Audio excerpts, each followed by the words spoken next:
Olá, continuando nossos vídeos sobre rinoplastia, hoje nós vamos falar sobre algumas pacientes que apresentam alteração da coloração do nariz depois da cirurgia. Se você se interessa por esse tipo de vídeo, dê um like, compartilhe, se inscreva na página para poder receber os próximos vídeos diretos no seu meio. Isso não é uma queixa muito comum. Eu passei por várias páginas fazendo uma revisão sobre o assunto, páginas da internet, no Facebook, páginas que falam sobre rinoplastia antes e depois, alterações e tal, e nenhuma delas eu encontrei, na verdade, esse tipo de queixa, quer dizer, alguém que se queixou de que a cor do nariz mudou depois de ter feito uma rinoplastia. No entanto, a gente sabe que existe isso. Eu, pessoalmente, dos vários pacientes que eu operei, eu tive 2 casos que apresentaram alteração da cor. E isso é facilmente explicável por que não aparece nas páginas. Porque a grande maioria do público que se interessa por fazer rinoplastia é um público jovem. São pacientes de 15, 20 anos, 25 anos de idade, a maioria das vezes mulheres, né? E esse público tem uma incidência muito menor desse tipo de alteração. A gente observa esse tipo de alteração, alteração da coloração do nariz. Geralmente ele fica um pouco mais roxo, a ponta fica um pouco mais roxa em alguns pacientes, em especial em pacientes de mais idade, pacientes que operaram depois de 50, às vezes 60 anos. E a explicação é que a circulação nesses pacientes está mais prejudicada, quer dizer, a paciente não tem o mesmo grau de microcirculação que um paciente jovem. Então, o que acontece quando você faz uma cirurgia? Quando você faz uma cirurgia de rinoplastia, o que você na verdade está fazendo é levantando um retalho. Quer dizer, quando você faz uma incisão no nariz, seja uma incisão externa, seja uma incisão interna, você tem que descolar todo o dorso do nariz para poder trabalhar embaixo nas cartilagens, no osso, fazer a remodelação, fazer o que nós chamamos de rinoescultura. Então, quando você levanta a pele do nariz, obviamente você está interrompendo toda a circulação desta pele.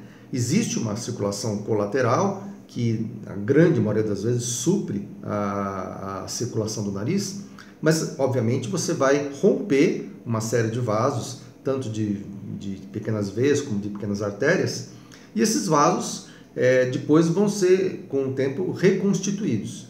Só que esse retorno dessa microcirculação, que a gente chama de neovascularização, é um retorno que não é 100%. Você nunca vai ter exatamente o mesmo grau de circulação que você tem quando você não mexeu no seu nariz, né?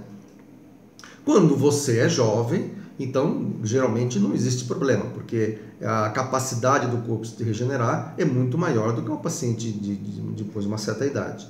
Agora, se você já tem 50, 60 anos, é preciso que você tenha consciência de que a sua neovascularização não vai acontecer da mesma forma que aconteceria quando você tem 18 anos.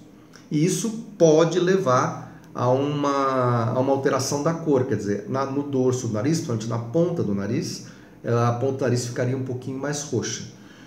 Não é um grande problema, mas não é nada desejável que isso aconteça, né? Quando que isso pode se intensificar ainda mais? Principalmente quando a pessoa tem uma pele muito fina. Tem uma grande vantagem aí de ter a pele grossa, que nem a minha.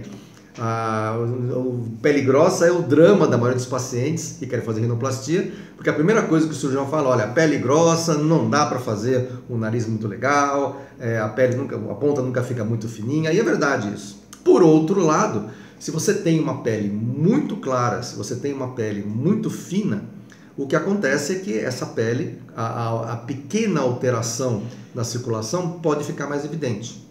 Então é mais fácil acontecer esse fenômeno de a ponta ficar um pouquinho mais azulada nos pacientes que têm a pele muito fina, né?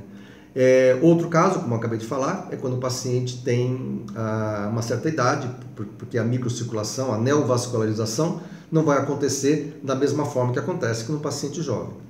Uma outra coisa que aí pesa bastante é o fato da pessoa ser fumante. Quando a pessoa é fumante, a nicotina ela causa uma vasoconstrição periférica, e a vasoconstrição periférica piora muito essa neovascularização. Então, pacientes que são fumantes, mesmo que eles parem, assim, tipo, uma semana antes, uma semana depois da cirurgia, isso, na verdade, ajuda um pouco, mas não resolve muita coisa, não. O ideal seria que realmente o paciente não fumasse, não fosse um fumante crônico, porque aí sim, a chance de desenvolver uma cianose, que é esse azulamento, né, da ponta do nariz, é muito maior. Então, essas considerações que eu fiz não são contraindicações, mas são, que a gente pode chamar de contraindicações parciais, quer dizer, são situações onde o paciente, no mínimo, tem que ter a noção de que, no caso dele, se o paciente tiver uma pele muito fina, se o paciente tiver uma certa idade, se o paciente for um fumante, o risco é maior dele ter uma discromia, uma alteração da cor no nariz, em especial uma cianose persistente na ponta do nariz. Se você se interessa por esse assunto e tem alguma dúvida, mande uma mensagem que a gente faz um vídeo para você.